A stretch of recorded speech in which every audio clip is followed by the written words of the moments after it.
Just when you thought you had seen it all, the drama continues at the NHIF. Medical Services Minister Professor Anyang, fresh from a trip to South Africa, was breathing fire as he addressed the press today. He had arrived to find the divided and wrangling NHIF board suspended by the acting head of civil service, Francis Kimemia.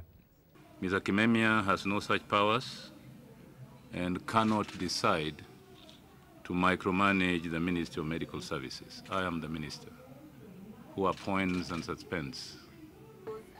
There will be no caretaker board. I am the appointee, and I'm the only one who can gazette an caretaker board, not Kimemia. Kotu, through its Secretary General, however, has supported the move by Kimemia and even wanted Nyong'o to be prosecuted. The minister would have been the last person to say he wants these same crooks to go back in the offices. Nyong'o claims Kimemia made the decision after meeting a section of the NHIF board and Assistant Minister Kambi Kazungu, and therefore had only one side of the story. He claims that at the meeting, several allegations were made about him and ODM regarding the scheme at NHIF. It was alleged that the whole scheme to increase NHIF contributions is a plot by the ODM to raise money for elections. Nyong'o says Kimemia was misled by Kazungu, Kotu Secretary General Francis Atwoli, and the chairman of the NHIF board, Dr. Richard Muga, into taking responsibilities which should have been handled by the concerned minister. He accuses Kimemia of selective intervention, having left other ministries with scandals untouched, only to interfere in his. Nyong'o now alleges that the latest happenings at the NHIF are part of a wider plot targeting ODM-led ministries.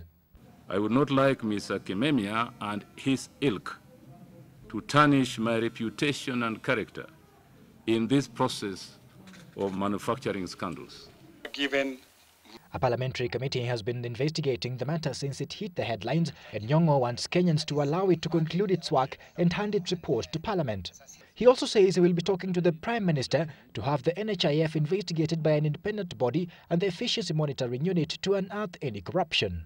I will also propose to the Prime Minister that we use Deloitte and Touche, a professional management firm already familiar with NHIF, to undertake a thorough forensic audit of the NHIF to verify the wild allegations by the Kimemias, Atuolis and Kazungus of this world.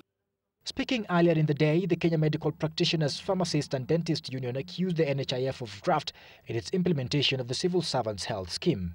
The union accuses the fund of not only funding good service providers, but neglecting public hospitals which need more money. It also says the government should have adopted a universal system where a patient can be treated anywhere in Kenya. It does not make sense for a civil servant to be told that their hospital is in Thika. So what happens if they fall sick when there are the costs? If you paid money for a clinic that does not exist, really you can go around in as many excuses that you want, but the bottom line is you belong in jail and that's where you should be going.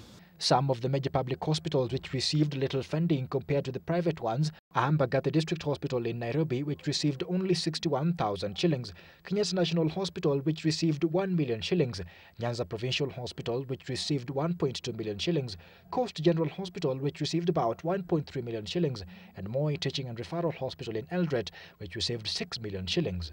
On the other hand, just one of the private clinics situated at the Nation Centre was given 9 million shillings. It seems Kenyans have not heard the last of this debate, and especially as the new week approaches, many will be waiting to see whether the NHIF board will go home or stay put, and if at all, a new caretaker management board will be appointed.